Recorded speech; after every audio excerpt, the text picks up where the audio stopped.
Հայաստանի երրորդ հանրապետությունն ստեղծվեց Արցախով։ Եթե Արցախյան շարժում չլիներ, հարց էր,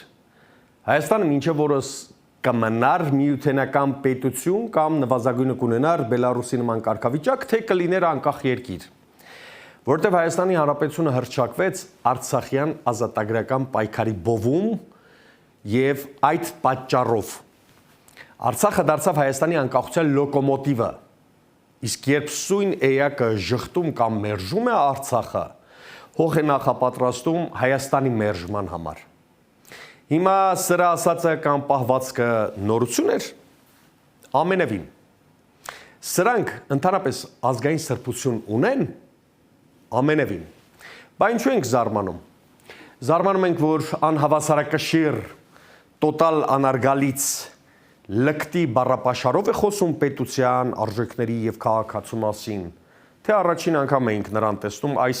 ցնցոտի, խայտառակ, պետության ղեկավարի աթոռն զբաղեցնողի համար անհարիր, անպատվաբեր վիճակում։